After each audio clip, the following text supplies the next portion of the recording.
to all the brand new investors. Guys, we got 2.97% this week on our investment. So congratulations to everybody on that for having a passive income stream. Thank you. You know, I was on the phone with Shamika the other night, and one of the things that she said really kind of blew me away again, because she said it before, but I have to really remember that. She said, yeah, she said, every day I pray for the CEO of this company. I pray for the traders, you know, and I want to know how many of us think about that. Like, there are people trading our money in the market, helping us with our financial future. Are we saying prayers for them? You know, as they're going into the market every day and doing what we can't do on our own oftentimes, but they're really creating an amazing return on investment for us. So thank you, thank you, thank you to Novatech. I'm so excited, and I'm excited to see what's going to happen next week. So we're going to be talking about creating your recession-proof plan. I had originally had a session plan where we were going to go over the basics of stock investing. Right? I wanted to make sure that everybody was educated on what all the words mean, what all the symbols mean, understand what people are talking about when we're talking about the stock market. But there were several conversations that I had this week with friends, family, where people are literally scared right now because of the rising gas prices, the rising food prices, the shortages that we're seeing. And so people know and believe and understand that, hey, a recession is coming. Walmart just announced that they are laying off people. They're doing major layoffs. Amazon's doing major layoffs. Netflix is doing major layoffs. Like, these really, really huge companies right now, guys, are doing massive layoffs, and we think that the rest of the company is going to follow right behind. And so it is important that we get ready, right? It's important that we get ready. Now, why do we need to get ready? Because we always hear it, that in depressions and recessions, that is where millionaires are made. The problem is, most of us have never been in a situation where we could be in position to win. And so this time around, it's like we get another chance. This time around, we get an opportunity to be in position to make things happen. So as we go through tonight, yes, like normal, I'm going to be giving you information, but also this is going to be kind of like a mastermind, because towards the end, I want us to unmute and I want us to talk and really talk through some ideas, talk about how we can position ourselves to be ready. All right. So before we get into everything, let's even just talk about what is a recession, right? Because we hear the word all the time, but what really is a recession? And in layman terms, all right, in the simplest form necessary, a recession is simply a large decline in economic activity, which is the GDP, and something that's lasting for more than a few months. In general, if it lasts for more than 6 months, the economy is losing activity, losing money for more than 6 months, that is what's considered to be a recession. Here's a little known fact that I didn't actually know. A recession happens about once every 4 years. About once every 4 years, and the average recession lasts 1.5 years. In the course of history, we've actually been through about, I should say the course of this country, we've been through no little than 47 recessions. Okay, so the great thing that you have to know and understand is, number one, we will all make it through, right? We will all make it through because we've been here before. And so this is just an opportunity for us, because on average, the markets drop anywhere between 20 and 35%. Now, normally what happens is everybody starts losing their minds. But because we are investors and we have the investor's mindset and we are putting ourselves into position, we're not going to lose our mind. We're going to take advantage of that's what's being presented to us. Okay, so here's a couple of examples, guys, of some people who really made a difference during depressions or recessions. Like, it's where they literally made their wealth. So when you think about J. Paul Getty, okay, I don't know how many of you guys have been to Los Angeles. I know we got some Californians in the house, and everybody knows the Getty Museum in Los Angeles. J. Paul Getty, how did he get his billions, not millions, billions? During the Great Depression, he used his inheritance. So yes, he did have an inheritance, but it was about $500,000. He took his entire inheritance and he bought up all the oil stocks that he could, okay? When it hit the bottom, when it was at its absolute lowest, he went in and bought. By the end of the Great Depression, he was a billionaire, okay? So using the money that he had at the right moment to purchase something that he knew that people needed and that they were going to continue needing in the future. He took $500,000 and he became a billionaire. Dave Ramsey talked about how in the 2008 crash, when everybody else was running scared, he was buying real estate for pennies on the dollar. And he actually bought real estate through his company, so all of the tax advantages with that. And so he was like, I am never afraid of a recession because that's where I make money. Okay. Alex Von Tobel, she's a new person, you know, she's a little bit younger, okay? In 2007, you guys know where we were in 2007, right? Probably, you know, headed right into the middle of the recession. She actually dropped out of college to start a company called LearnVest, which was to teach people about financial planning and investing because everybody was scared and nobody could seem to figure out how we had all gotten into the situation. So she said people need financial literacy. She created a company called LearnVest, and in 2016 she sold that company for $250 million. Okay, the owner of Birchbox started during the recession, and the reason she believes that her company has been so successful today is because of the recession. She was able to hire cheap labor, so she got engineers to work for her for cheaper than what they normally would. And she's another person who her company is now valued at over $200 million. And Charles Darrow, this is one of my favorite stories of all, guys. He lost his job during the Great Depression and he created the game Monopoly. He invented the game Monopoly. It was actually him and his wife, but you know, they always leave the women out. But it was actually him and his wife. They created the game Monopoly. And the whole idea was to teach children about investing. So taking the worst things that were happening to them and actually making a business out of it. So that should be inspiration to us all, that literally when it comes to recession, it's all about just being in the right place at the right time and in the right position. I'm sorry, I skipped a slide, so let me go back real quick. Oh, I'm sorry, give me 1 second, guys. Hang on, sorry.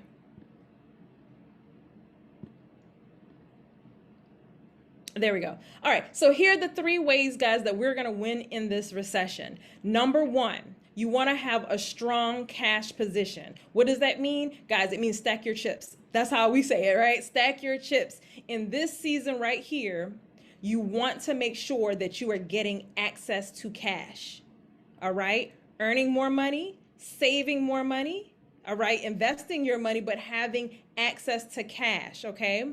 Also, you want to make sure that you're starting to lower your debt. That way, when the market really starts to hit the bottom and starts to bottom out, guys, you don't have all these entanglements holding you back. You have the ability to go in there and purchase like we need to. The third thing, guys, is to be educated and creative. All right, educated and creative. Now, why do I say all of those things? Let's go into each one. All right. So the first thing, guys, when we start talking about building a strong cash position, the reason why people become millionaires during the recession is because these are people who have access to cash to be able to purchase when nobody else can. All right. I think Sandy's on here. Sandy, do you remember during the last recession, you were telling me about how in downtown Atlanta, people were purchasing like houses and condos downtown for, I think it was like less than $200,000, right? Absolutely. And those houses are now probably over $1 million. Absolutely. Yeah. Before the recession, we had like the penthouses in my building were going for like 700,000-800,000. During the recession, you had a couple of penthouses that went for like 200,000, and they're now today worth over $1 million. Yep. And I was kicking myself.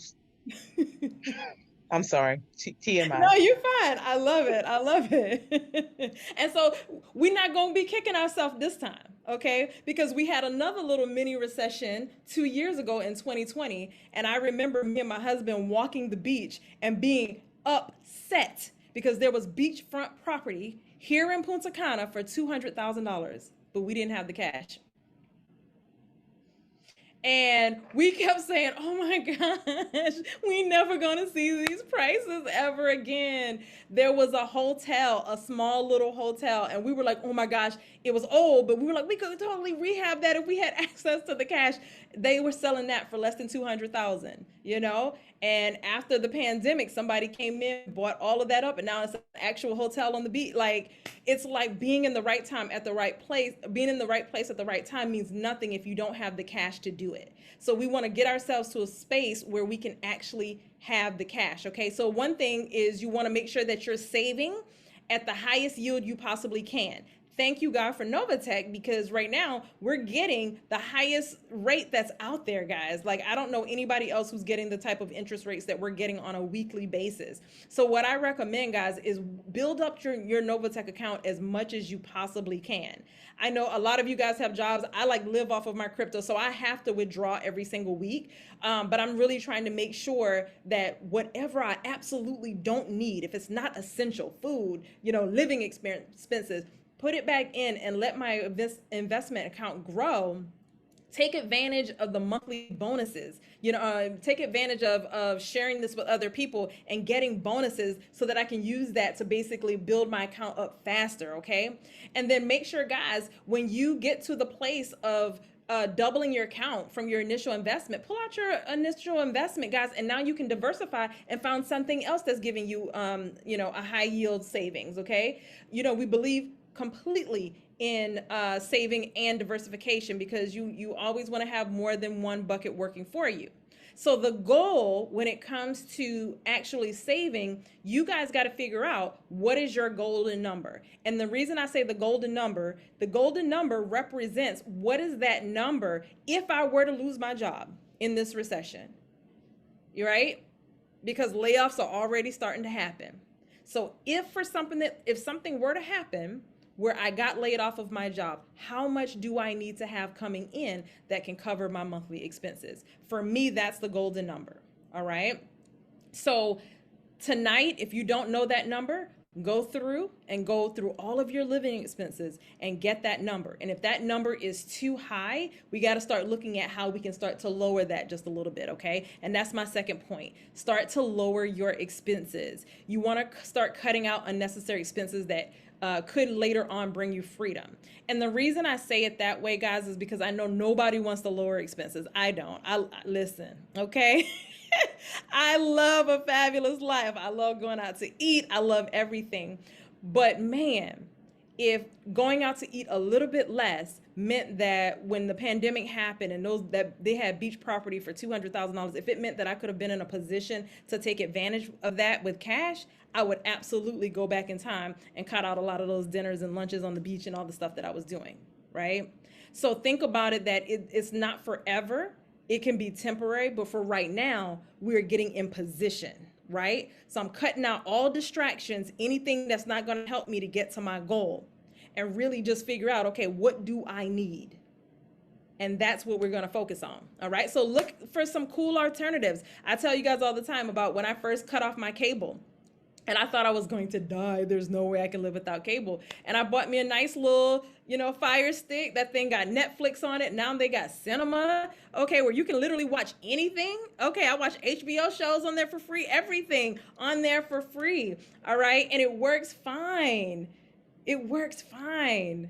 Look for alternative ways to, grocery shop. I've heard about the grocery prices in the U.S. right now. Don't be afraid to be a coupon cutter. All right. And in this season, one of the big things that they say that really takes people out during a recession is the fact that they're buying new cars and new houses. And then once all the interest rates go up and, inflation happens, if unemployment starts to happen, people cannot pay for all those purchases that they made. So in this season, what if you said, oh, you know what? No new cars, no new houses right now. I'm going to be content with what I have because I know where I'm going, right? So the goal, guys, 50%, 50% maximum of your income. What is that number? 50%. And see if you can somehow get your expenses to fit within that 50%. Okay. And then the third thing when it comes to building a strong cash position is we do want to keep investing. So one of the other things that takes people out is that they start looking at their accounts and they're like, oh my goodness, I am losing. My balances are going down. I know I hate looking at it as well. I'm not going to lie, guys. When I did my withdrawal this week, and it went to Coinbase. I didn't send it directly to my bank account. I let it sit in Coinbase for like 2 days. It lost $60 just sitting in there. Bitcoin. And I was like, stupid, because there was no need for that. All I literally had to do was press the button that says send it to my bank account, and I forgot to do it anyway. So all that to say, I understand looking at your investment accounts, looking at it, and it's going down, and you're like, what in the world? But this is what I do want you to know and remember. You have not lost anything until you press the sell button. It doesn't matter what that balance says. You haven't lost until you sell. And I heard I think it was Dave Ramsey, I heard say, you don't jump off the roller coaster in the middle of the ride. So unless you absolutely 100% need those funds, leave them in. Don't be cashing out your 401k while the market is down. Be willing to go through the ride, especially now that we know the time frame. The average recession is going to last for about a year and a half. So do you need those funds now, or 2 years from now when the market recovers? Is it going to be better that you left that money where it was? That's how we want to start thinking, okay? And what we know is that after recessions, the market always recovers. It always recovers. So what you can continue to do now is your dollar cost averaging. For those of you guys who are new to our team and you don't know what dollar cost averaging means, it means that I have something set up, almost like a 401k, right? Something set up where every week or every month I have money that automatically goes into my investment accounts that purchase stock, that purchase crypto, whatever. So you want to go ahead and keep doing your dollar cost averaging, because just based on statistics, the people who left it in and kept investing, those are the people who always come out on top. So the other thing that I want everybody to know in your recession plan is, what do you want to own?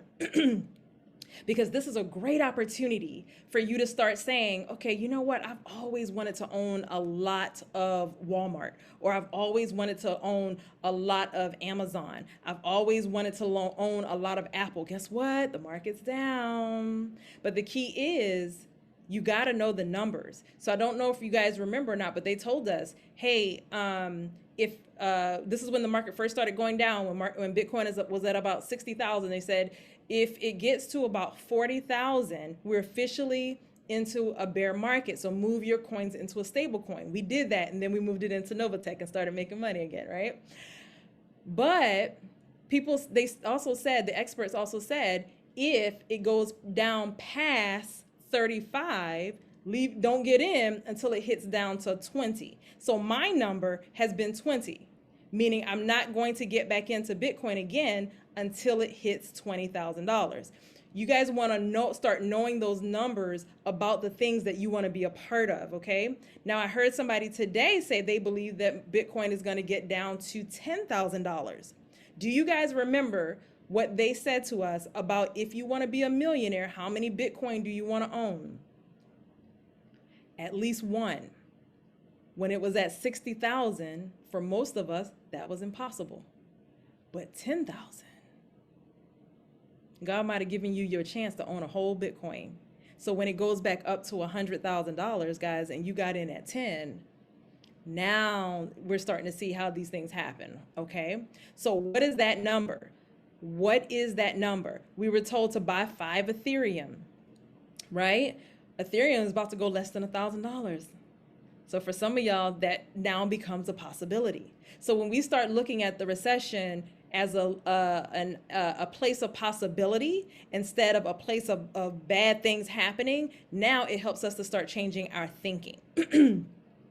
So let's look at lowering our debt as much as possible, and I'll go really quick on this, okay? So remember that the whole idea, when you listen to Warren Buffett, when you listen to all these people, the whole idea is that we want to get as many assets as possible. So the mindset shift has to move from pleasure to preparation, right? In this season, it's not so much about pleasure, it is about preparation so I can have pleasure for the rest of my life. my mindset is, okay, I need to start grabbing up assets. I need as many assets as possible so those assets can pay me for the rest of my life. The other thing is work on your credit now, because we said you need to have a great cash position. That doesn't necessarily mean you always have to have the cash. Sometimes you need to be able to get your hands on the cash, which you can do that through credit. But because of all the things that happen during a recession, people losing their jobs, the economy being bad, prices are, what happens to people's credit? A lot of people get bad credit during the recession, but that's not what we're going to do. We are going to be protecting our credit during the recession. And so one of the things that I'm going to be bringing in for the team is we're going to actually start really looking at credit and ways to remove things off your credit report. Things, just everything that you need to know about credit. Why? Because I want us to be in position. All right. So right now, work on your credit. Go take a look at your score. See if there are things that are on there. See if there are old addresses that are on there. All of those things, guys, can bring your credit score down, okay? So when the banks start to offer the low interest rates, guys, we are ready and we're in position to take advantage. And then again, when it comes to your debt, just like with your savings, have a goal. So what is your goal? You know, when it comes to having great credit, of course, you want to have your credit cards, if you have them, under 30%. So try to make that your goal. So right now, as you're in a spirit of, you know, saving and getting things right, just try to make sure that you have that goal of getting those down so that when you need those funds, you got access to them, okay? And then pay off the high interest rates. Pay off the high interest rates first. Why? Because it might be better in some situations for things that you have that are low interest rates. It might be better for you to actually get interest in Novatech, you know, at this moment and continue paying it the way that you've been paying it. But anything that's high interest, you're actually losing value. Make sure that you're kind of getting rid of those things right now. All right. So use the extra funds that you're going to have from that to save and to invest more. All right. So now the last part of this is about looking for opportunities, right? Because all the millionaires that we looked at, how did they do it? They started some kind of business during the recession. So how do you start looking at a business for the recession? You got to start off by looking at, well, what are the problems that we're going to be facing? Right? What are the problems that we're going to be facing? And as investors, I want us to really think about cause and effect, supply and demand, right? If high rental prices are happening and home prices are literally overpriced, people cannot afford to buy prices, what does that mean? Like what's the effect of that's going to happen? And you guys can open up your microphones, or you can put it in the chat if you don't want to open up your mic. But really think about that. What happens when we have rental prices that are extremely high and home prices that are extremely high? What are some of the effects that can happen? Well, people are going to start trying to survive, so everybody's going to start moving in together. You Yep. know, they're going to start, you know, saying, okay, well, look, we can split the cost on this, you know, because they can't afford to keep their own home. Yep. 100%. 100%. So y'all start writing these down, because these are going to be your business opportunities. You know, God is going to start giving you guys some ideas when it comes to these problems. What are some other problems that can happen when it comes to rental prices being too high? Foreclosures. Foreclosures. Foreclosures. What else? Well, being that everyone's moving in together, another thing is the storage. People are going to start putting their things in storage. So even investing in stocks as far as storages go, because that will probably be one of the things that they can't afford. Living separate, they'll move together and put their items in storage till things pick back up. Yes, 100%. 100%. Yep. Yep. What else? Kids moving back in with their parents. Family, look, everyone starts shopping at the dollar stores. Exactly. Yep. Because my rent is so high, and if I don't want to move in with my parents, I've got to sacrifice other things. So now I'm going to be shopping at what? Dollar store, Walmart. What else? What are some other places that you might want to look at when we start thinking about, you know, stocks and things like that? High gas prices. What are some of the effects, guys, of high gas prices? Like, just thinking about it, what's going to naturally happen in society? People stop driving. People stop driving. Okay. I'm What gonna park else? my pickup truck and drive the smaller car. People start to drive. That is Smaller excellent. I don't know who cars, that yeah. was. It's Who is Bill. it? Hey, Bill. Hey, cuz. Yes. So yeah, Right I'm gonna there, park that Jeff. big old pickup truck and I'm gonna start driving smaller cars. So that's another stream of income right there. If you go to the auction and pick up them small cars, man, people are buying them. People are going to start trading them in. And what else are people going to probably start doing too? People probably going to start getting electric cars. Yep. I'm just saying. Think about it. If they can afford them. If they can afford them.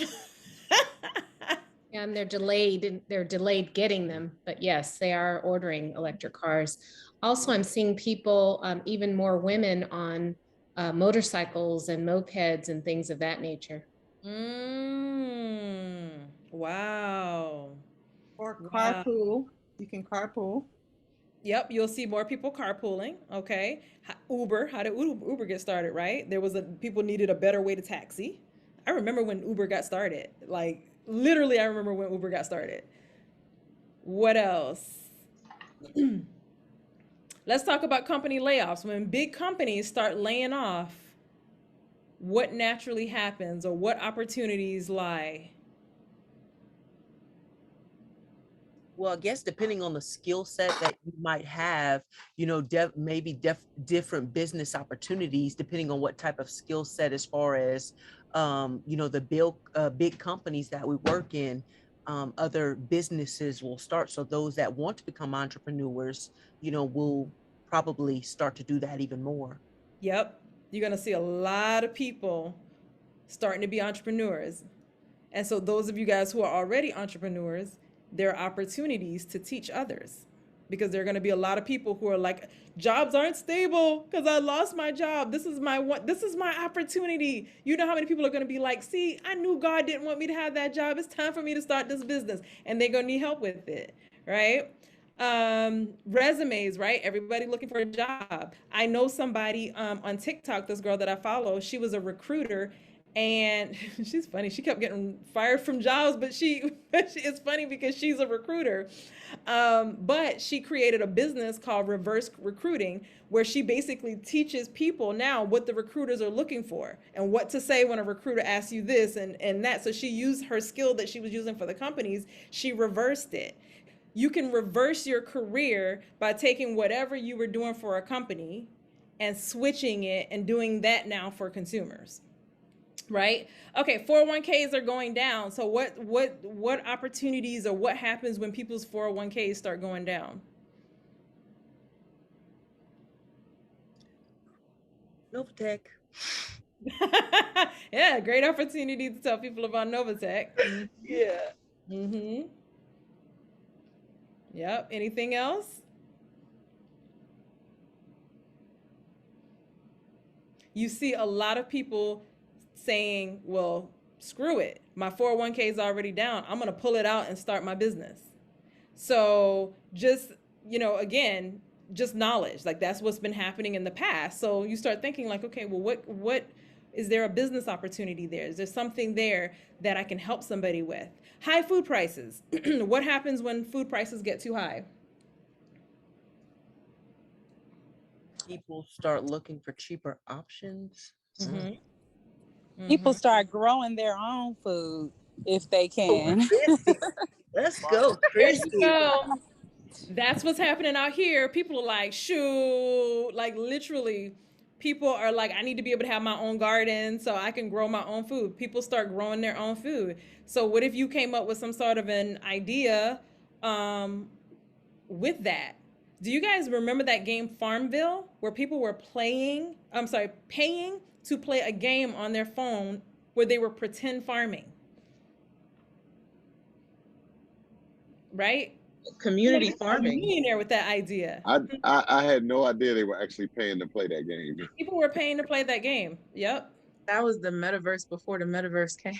Before the metaverse came. Yep. Yep. And it starts off because the game is free. I used to play a design home game where you could design homes.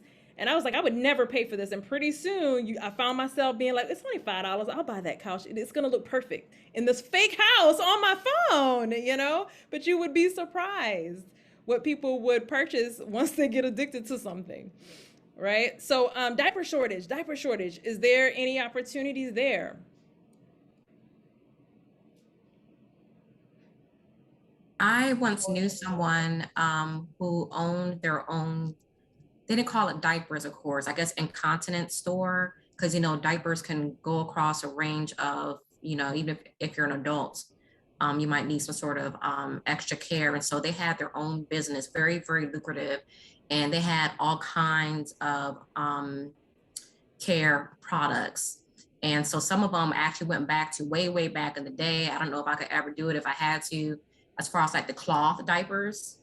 Mm-hmm. And they had all of the tools that she needed, even like the really old school, big, what do you call it, clothespins, and all kinds of tools or whatever you needed. Again, whether you're an adult or, you know, whomever, you know, it doesn't matter. But was a very, very lucrative business. Yeah, I love it. I love it. I love that. And I just remember, guys, some things are seasonal. Because do you guys remember? I don't know how it was in the U.S., but here during the pandemic, when it first started, people understood but didn't really understand. So I remember the first time I went to the grocery store and there was somebody standing outside selling handmade whatchamacallums. Goodness, y'all can't talk to Mask. me. Mask, thank you. Handmade mask that she had sewn at home. And I was looking and I was like, that's hilarious. And then I walked up to the door at the grocery store and they were like, ma'am, where's your mask? And I was like, what? And they're like, you can't come in here without a mask. And the little lady was like, she was making a killing. You know, she was making a killing because she knew something that people didn't know yet, that you couldn't go into the grocery store without a mask. And so if they wanted to get in, they had to pay her $1. So some things is about being, you know, really thinking like, okay, well, wow, if this is what they're going to happen, if this is what's happening, this is where I need to be able to help people in that situation. Okay, so I just wanted you guys to start thinking creatively about some ideas because that's how this is how it happens, guys. So what are some things that you guys can start learning about right now? E-commerce, okay? So a few years ago, I remember taking a class on eBay. This is when eBay first started, and I was in shock at how people were making money on eBay because they would literally go to the dollar store, take a picture of something in the dollar store, and then sell it on eBay.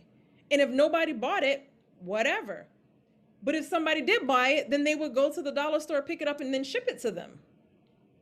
And that was an actual business model. People still do it. People go to the clearance rack of Marshalls and stuff like that, and then they'll put it on sites online on Facebook Marketplace.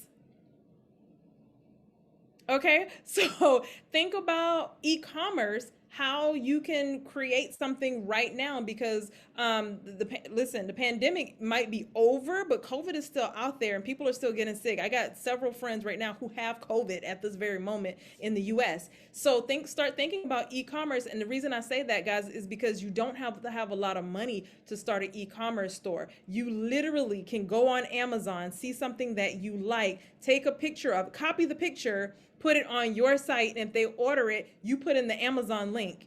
They put in their address, and Amazon ships it to them. There are people on our team right now who are literally doing that and making money off of that. Okay? Yes, Mika. Handyman services. So when I was doing some research, I was looking at what are some of the jobs that literally go up in price during recessions. Handyman positions. I had no idea. Especially now because so many people don't know how to fix things anymore. So if you know how to fix air conditioners, you know how to fix, anything in your home, you literally can market handyman services. So as you're kind of going about right now, just about your everyday life, you can ask people for ways or things that you can learn that are like handyman services that you can also teach the other people, and then you can hire people to go out and do those services for you. right? It's the same thing with automotives, right? Even in a recession, people are going to always need their car fixed, right? Those are things that will never go away. People are going to always need their hair fixed. They're always going to need their car fixed. They're going to always need something to eat. So when you start thinking about those industries like that, if you can find a way to monetize that, that can put you in a position where you are recession proof, okay? And so then start thinking about your own skills that you currently already have. So one of the things that we said is that, hey, listen, if there are a bunch of layoffs, there are going to be a lot of people looking for work. What if you monetize resume writing, right? There are going to be a lot of people who might have been in their position for years and didn't have to do a resume for years, and now they need help writing their resume again. The skills that you guys already have doing the jobs that you have right now, what do you know, or what skill do you have that you might be able to teach on YouTube? Again, there are people in this team right now who are getting paid every single month from YouTube just for putting up videos. And guys, you don't have to have a lot of subscribers. You just have to have subscribers that watch to the end of your video. I learned that from Lady Queen. As long as your people are watching to the end of your video, that's how you get, that's actually how you get paid through YouTube. And so if you have a skill set that other people want to learn, you put up videos on YouTube, and literally, guys, you can get paid. I was watching somebody on TikTok who was talking about how he made all of this money, guys, over 6 figures, putting up rain sounds to forest pictures on YouTube and then repeating the sound for basically an hour and a half, because people like to have that kind of music when they're working or when they're studying. I know I use it, right? And so he's getting paid from YouTube, and literally all he did was take a 30-second video, got some rain sound that he attached to it, these things you can get for free, loop it, put the video up on YouTube, and literally he's getting paid, over and over and over again, because he just does videos like that. All right, go ahead. With you saying that, it makes so much sense, especially during a recession, because people can't afford to go get their hair done. They look for YouTube videos to teach them how to do their hair. They can't afford, maybe to go to a certain restaurant where their food is. So they look up food videos. So those type of videos start to take off, especially the educational one, because I can't afford to go out and get it done. So now, the first place they go to is YouTube. Let me figure this out, so that is good. Yep.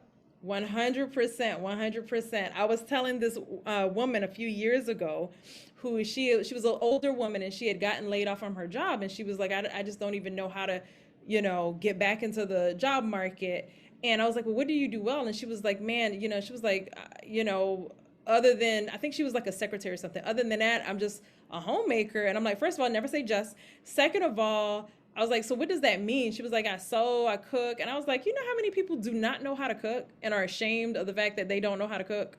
I said, when I lose a button on a shirt, you know what I do? I throw it away. I don't know how to sew, So I was like, you could literally teach people those skills, and believe it or not, people will find that valuable. You'd be surprised at how many people, you'd be very surprised at how many people don't know how to do the very things that you find to be common sense. Seriously. All right, graphics and digital design, guys. So as everything is moving digitally, if you can find ways to do flyers, if you can find ways to do websites, if you know how to do social media, guys, those are all things that people will literally pay you to be able to do. And so when it comes to these sort of side skills, and you're looking at ways to start monetizing all of this, again, remember, is to put you in position so that you have cash flow, so that when assets come available at the right price at the right time, that you can scoop those things up, because money is not a problem. So you want to create multiple streams of income. All right.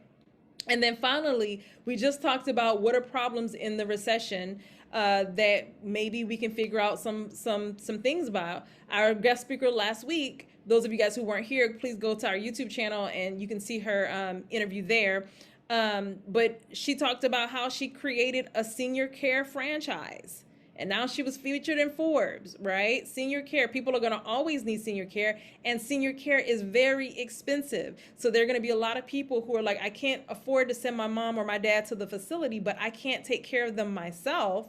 And so therefore I need somebody who can come in and take care of them for me. So looking at things like that. Here's another interesting one. If people are potentially maybe going to lose their homes, and so therefore we're going to have a bigger rental market, which means what that means is that we're going to have a lot of landlords out there who are probably going to need some help managing their properties. Every landlord I know, everybody I know that owns rental houses, the number one thing they hate is managing the properties, talking to the renters, collecting the checks every month, making sure, you know, the renters calling them because something is broken. Every person I know, I don't know a landlord who doesn't complain to me about it, right? So property management is something that you can do, that you can actually learn probably while you're doing it, but it will give somebody relief, but also create extra cash flow for you. This is another great one that I never thought about until I was on TikTok the other night. And this guy was talking about how he goes to this university. He's African American, but he goes to a predominantly white university. And he was talking about how he would have to drive 30 minutes to go get black hair care products. And he needed a new do-rag. And it was raining outside. And he got so like upset that why do I have to drive 30 minutes to just go get a do-rag? And so he got an amazing idea to put up a beauty vending machine on his campus. And so the vending machine consists of black hair care products for the black students.